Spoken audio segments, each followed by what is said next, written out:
कि ਜਿਹੜੇ 328 ਸਰੂਪ ਨੇ ਇਹ ਕਿਹਦੇ ਹੁਕਮ ਨਾਲ ਕਿਹੜੇ ਡੇਰੇ 'ਚ ਗਏ ਉਹ ਦੱਸੋ। ਉਹ ਨਹੀਂ ਦੱਸ ਰਿਹਾ, ਉਹ ਨਹੀਂ ਦੱਸ ਰਿਹਾ। ਤੇ ਜਿਹੜੇ ਪੁੱਛ ਰਹੇ ਸੀ ਉਹਨਾਂ ਨੂੰ ਡਾਂਗ ਫਿਰੀ ਨਾਲ ਇਹ ਕਹਿ ਦਿੱਤਾ ਕਿ ਇੱਥੇ ਅਸੀਂ ਕੋਈ ਐਜੀਟੇਸ਼ਨ ਨਹੀਂ ਹੋਣ ਦਿਆਂਗੇ। ਮਤਾ ਪਾਸ ਕਰਤਾ तो मैं ਉਹਦੇ ਮਤੇ ਨੂੰ ਚੈਲੰਜ ਕਰਕੇ 7 ਤਰੀਕ ਦੇ ਦਿੱਤੀ ਕਿ ਮੈਂ ਆਊਂਗਾ, ਰੋਕ ਕੇ ਦਿਖਾਇਓ। ਇਹ ਇਕੱਲੇ 328 ਸਰੂਪ ਨਹੀਂ, ਸਾਡੇ ਕੋਲ ਸਾਡੀ ਕੌਮ ਦਾ ਬੇਸ, ਸਾਡੀ ਜਿੰਦ ਜਾਨ, ਸਾਡੇ ਪ੍ਰਾਤਨ ਗ੍ਰੰਥ ਜਿਹੜੇ ਉਹ ਨਹੀਂ ਹੈਗੇ। ਉਹ ਪਤਾ ਨਹੀਂ ਕਿਹਨੂੰ ਦਿੱਤੇ, ਇਹਨਾਂ ਨੇ ਕਿਹੜੀ ਸੰਸਥਾ ਨੂੰ ਦਿੱਤੇ ਆ ਤੇ ਕਦੋਂ ਮਿਲਣਗੇ। ਸ਼੍ਰੀ ਅਕਾਲ ਤਖਤ ਸਾਹਿਬ ਦੇ ਸਾਬਕਾ ਜਥੇਦਾਰ ਅਤੇ ਪੰਥਕ ਅਕਾਲੀ ਲਹਿਰ ਦੇ ਆਗੂ ਜਥੇਦਾਰ ਭਾਈ ਰਣਜੀਤ ਸਿੰਘ ਨੇ ਸ਼੍ਰੋਮਣੀ ਕਮੇਟੀ ਨੂੰ ਚੁਣੌਤੀ ਦਿੰਦਿਆਂ ਆਖਿਆ ਕਿ ਲਾਪਤਾ ਸਰੂਪਾਂ ਦਾ ਹਿਸਾਬ ਲੈਣ ਲਈ ਉਹ ਸਿੱਖ ਸੰਗਤ ਦੇ ਨਾਲ 7 ਨਵੰਬਰ ਨੂੰ ਸ਼੍ਰੀ ਦਰਬਾਰ ਸਾਹਿਬ ਜਾਣਗੇ। ਦੇਖਦੇ ਹਾਂ ਉਹਨਾਂ ਨੂੰ ਕੌਣ ਰੋਕਦਾ ਹੈ।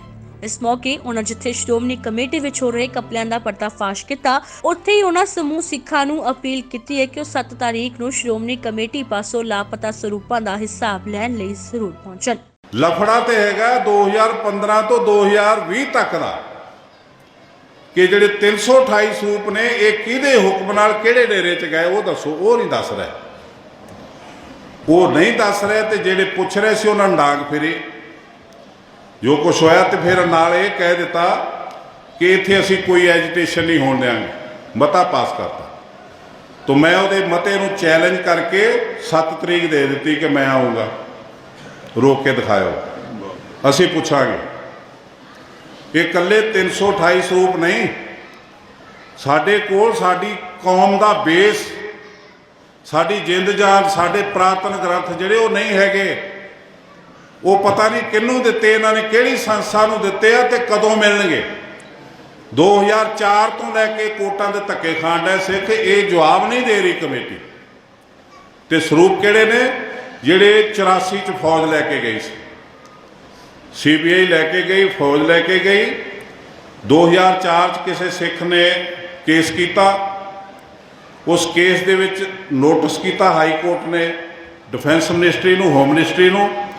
ਉਹਨਾਂ ਨੇ ਆ ਕੇ ਐਫੀਡੇਵਿਟ ਦਿੱਤਾ, ਹਾਈ ਕੋਰਟ ਵਿੱਚ ਆ ਕੇ ਦੱਸਿਆ ਜੀ ਅਸੀਂ 3 ਕਿਸ਼ਤਾਂ ਦੇ ਵਿੱਚ 90 ਤੋਂ ਪਹਿਲਾਂ ਅਸੀਂ ਇਹ 3 ਕਿਸ਼ਤਾਂ 'ਚ 200 ਸਰੂਪ ਹੱਥ ਲਿਖਤ, ਜਿਨ੍ਹਾਂ 'ਚ ਇੱਕ ਬਾਬਾ ਹਰਦਾਸ ਵਾਲੀ ਪੋਥੀ ਸ਼ਾਮਲ ਹੈ ਜਿਹੜੀ ਸੁਨਹਿਰੀ ਅੱਖਰਾਂ ਸੀ, ਜਿਹਦੇ ਤੇ ਦਸਮ ਪਾਤਸ਼ਾਹ ਦੇ ਸਾਈਨ ਸਨ। 200 ਸਰੂਪ ਹੱਥ ਲਿਖਤ, 2 ਦਸਮ ਗ੍ਰੰਥ ਹੱਥ ਲਿਖਤ ਤੇ 28 ਹੁਕਮਨਾਮੇ ਹੱਥ ਲਿਖਤ ਅਸਲੀ ਤੇ 2 ਜਨਮ ਸਾਖੀਆਂ। ਇਹ ਅਸੀਂ ਕਮੇਟੀ ਦੇ ਸੈਕਟਰੀਆਂ ਨੂੰ ਦੇ ਕੇ ਗਏ 3 ਕਿਸ਼ਤਾਂ 'ਚ 3 ਵਾਰੀ। ਤੇ ਇਹ ਉਹਨਾਂ ਦੇ ਸਾਈਨ ਨੇ, ਉਹਨਾਂ ਬਿੱਲ ਦੇਤਾ ਨਾਲ ਐਫੀਡੇਵਿਟ ਦੇਤਾ। ਤੋ ਹਾਈ ਕੋਰਟ ਨੇ ਪੁੱਛਿਆ ਕਮੇਟੀ ਕੋਲੋਂ ਕਿ ਤੁਸੀਂ ਦੱਸੋ ਤੁਹਾਡੇ ਬੰਦਿਆਂ ਨੇ ਰਿਸੀਵ ਕੀਤੇ ਨੇ, ਤੇ ਜਦੋਂ ਦਿੱਤੇ ਨੇ ਉਦੋਂ ਕੋਰਟ ਦੀ ਪਰਮਿਸ਼ਨ ਲੈ ਕੇ ਹਾਈ ਕੋਰਟ ਨੇ ਵਾਪਸ ਕੀਤੇ ਆ। ਹਾਈ ਕੋਰਟ ਦੀ ਪਰਮਿਸ਼ਨ ਲੈ ਕੇ CBI ਨੇ ਦਿੱਤੇ ਆ। ਤੇ ਤੁਸੀਂ ਲੈਣ ਵਾਲਿਆਂ ਦੇ ਸਾਈਨ ਨੇ, ਤਿੰਨ ਜਿਹੜੇ ਸਕੱਤਰ ਨੇ ਉਹਨਾਂ ਦੇ ਸਾਈਨ ਨੇ ਉੱਤੇ, ਅਸੀਂ ਰਸੀਦਾਂ ਦੇਖੀਆਂ। ਤਾਂ ਹੁਣ ਤੁਸੀਂ ਦੱਸੋ ਸਰੂਪ ਕਿੱਥੇ ਨੇ? ਇਹ ਸਰੂਪ ਸਾਡੇ ਲਈ ਬੜੇ ਅਹਿਮ ਨੇ। ਦਸਮ ਪਾਤਸ਼ਾਹ ਦੇ ਹੁਕਮਨਾਮੇ, ਗੁਰੂ ਤੇਗ ਬਹਾਦਰ ਸਾਹਿਬ ਦੇ ਹੱਥ ਲਿਖਤ ਹੁਕਮਨਾਮੇ, ਗੁਰੂ ਹਰਗੋਬਿੰਦ ਪਾਤਸ਼ਾਹ ਦੇ ਹੁਕਮਨਾਮੇ, ਮਾਤਾ ਸੁੰਦਰੀ ਦੇ ਹੁਕਮਨਾਮੇ, ਗੁਰੂ ਤੇਗ ਬਹਾਦਰ ਸਾਹਿਬ ਦੇ ਹੁਕਮਨਾਮੇ, ਬਾਬਾ ਬੰਦਾ ਸਿੰਘ ਬਹਾਦਰ ਦੇ ਹੁਕਮਨਾਮੇ, 28 ਹੁਕਮਨਾਮੇ ਅਸਲ ਕਾਪੀਆਂ ਸਾਨੂੰ ਨਹੀਂ ਮਿਲ ਰਹੀਆਂ। ਇਹ ਲੈਣ ਲਈ ਅਸੀਂ 7 ਤਰੀਕ ਨੂੰ ਜਾਣਾ। ਤੁਹਾਨੂੰ ਮੈਂ ਸਾਰਿਆਂ ਨੂੰ ਬੇਨਤੀ ਕਰਦਾ ਕਿ ਅਸੀਂ ਉੱਥੇ ਗੁਰੂ ਤੇਗ ਬਹਾਦਰ ਸਾਹਿਬ ਦੇ ਸਿੱਖ ਬਣ ਕੇ ਜਾਣਾ। ਦੇਖਾਂਗੇ ਮਸੰਦ ਦਰਵਾਜ਼ੇ ਬੰਦ ਕਰਦੇ ਨੇ ਜਾਂ ਸਾਨੂੰ ਡਾਂਗਾਂ ਨਾਲ ਕੁੱਟਦੇ ਨੇ। ਬੋਲੇ ਸੋ ਨਿਹਾਲ। ਪਰ ਅਸੀਂ ਜਾਣਾ ਜ਼ਰੂਰ ਆ। ਜੇ ਗੁਰੂ ਗ੍ਰੰਥ ਸਾਹਿਬ ਦੇ ਦਸਮ ਪਾਤਸ਼ਾਹ ਦੀ ਪਵਿੱਤਰ ਅਜ਼ਮਤ ਨੂੰ ਤੁਸੀਂ ਬਚਾਉਣਾ ਤੇ ਇਹਨਾਂ ਤੋਂ ਹਿਸਾਬ ਲੈਣਾ ਪਾਓ। ਜਾਂ ਤੇ ਹਿਸਾਬ ਦੇਣ ਜਾਂ ਬਾਹਰ ਜਾਣ, ਗੁਰੂ ਘਰ ਤੋਂ ਬਾਹਰ ਜਾਣਾ ਅਸੀਂ ਆਪੇ ਲਵਾਂਗੇ, ਆਪੇ ਦੇਖਾਂਗੇ ਕਿੱਥੋਂ ਮਿਲਦੀਆਂ ਪੋਥੀਆਂ, ਸਾਨੂੰ ਲੈਣੀਆਂ ਆਉਂਦੀਆਂ। ਪਰ ਤੁਸੀਂ ਆਪਣੇ ਚੋਰਾਂ ਨੂੰ ਆਪ ਬਚਾਓ, ਆਪਣੀ ਗਰਦਨ ਬਚਾਉਣ ਲਈ ਕੌਮ ਨਾਲ ਧਰੋਹ ਕਰੋ, ਅਸੀਂ ਬਰਦਾਸ਼ਤ ਨਹੀਂ ਕਰਾਂਗੇ।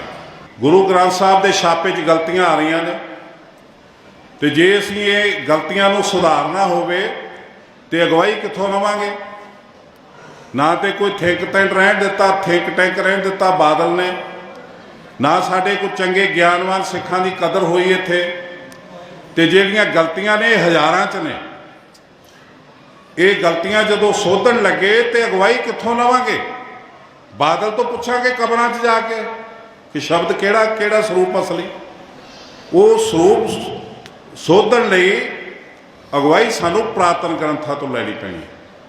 ਤੇ ਜੇ ਪੁਰਾਤਨ ਗ੍ਰੰਥਾਂ ਦਾ ਹੀ ਕਬਜ਼ਾ ਕਰਕੇ ਕੋਈ ਸਾਡਾ ਸਰੂਪ ਹੀ ਵਿਗਾੜ ਗਿਆ, ਇਹਦੇ 'ਚ ਹੋਰ ਗਲਤੀਆਂ ਆ ਗਈਆਂ, ਤੇ ਅਸੀਂ ਕਿਵੇਂ ਸੁਧਾਰਾਂਗੇ?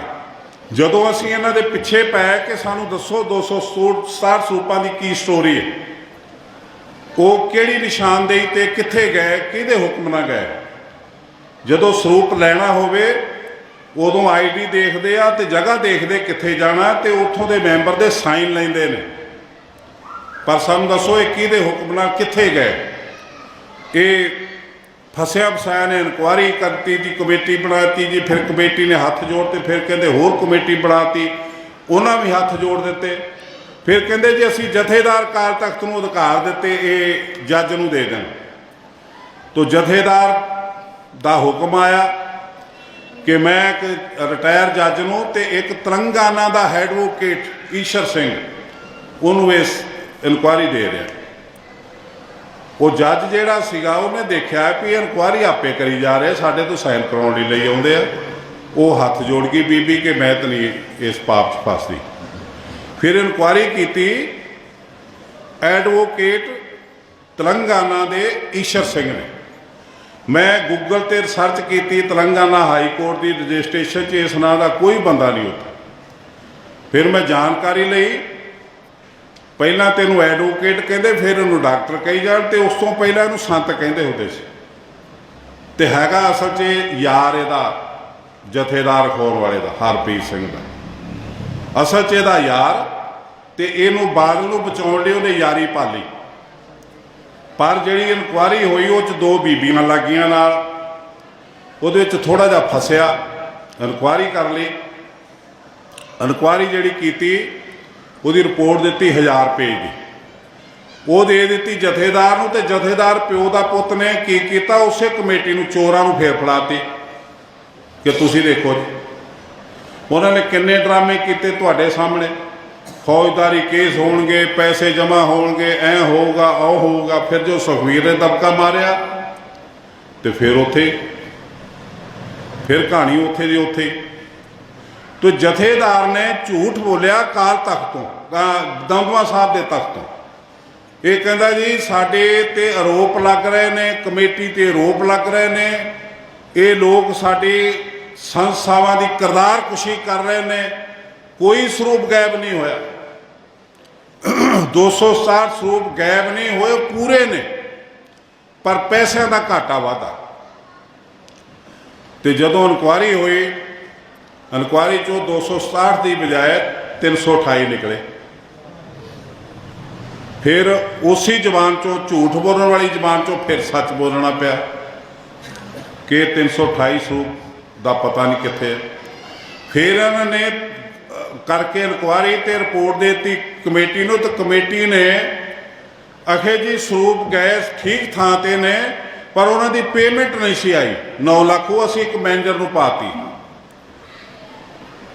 ਹੋਇਆ ਕਿ ਇਨਕੁਆਇਰੀ ਕੀਤੀ 13 ਤੇ 14 ਤੇ 14 ਤੇ 15 2 ਸਾਲਾਂ ਦੀ। ਤੇ ਜਦੋਂ 8ਵੇਂ ਮਹੀਨੇ ਦੀ 15 ਤੱਕ ਇਨਕੁਆਇਰੀ ਆਈ, ਤੇ ਉਹਦੇ ਵਿੱਚ ਜਿਹੜੇ ਸਰੂਪ ਗਏ ਪ੍ਰਦੇਸ਼ਾਂ 'ਚ, ਉੱਥੇ ਬਿੱਲ ਤੇ ਲਿਖਿਆ ਗਿਆ ਕਿ ਤੁਹਾਡੀ ਇੰਨੀ ਡਿਮਾਂਡ ਸੀ, ਅਸੀਂ ਇੰਨੇ ਸਰੂਪ ਭੇਜ ਰਹੇ ਹਾਂ। 5 ਪਿਆਰੇ ਨਾਲ ਆ ਰਹੇ, ਗ੍ਰੰਥੀ ਸਿੰਘ ਨਾਲ ਆ ਰਹੇ ਨੇ, ਤੇ ਇੱਕ ਬੈਂਜਰ ਆ ਰਿਹਾ, ਤੇ ਉਹਨਾਂ ਨੂੰ ਇਹਨਾਂ ਦੀ ਸੇਵਾ ਦੇ ਦਿੱਤੀ ਜਾਵੇ।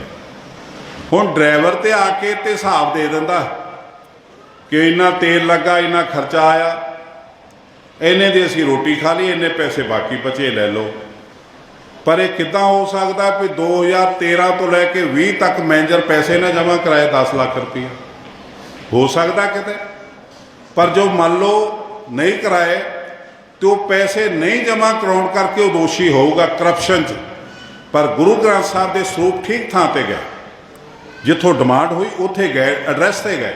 ਦੱਸ ਦਈਏ ਕਿ ਕੁਝ ਦਿਨ ਪਹਿਲਾਂ ਐਸਜੀਪੀਸੀ ਦੀ ਟਾਸਕ ਫੋਰਸ ਵੱਲੋਂ ਸਤਕਾਰ ਕਮੇਟੀ ਦੇ ਆਗੂਆਂ ਤੇ ਹਿੰਸਕ ਹਮਲਾ ਕਰਕੇ ਉਹਨਾਂ ਨੂੰ ਬੁਰੀ ਤਰ੍ਹਾਂ ਜ਼ਖਮੀ ਕਰ ਦਿੱਤਾ ਗਿਆ ਸੀ।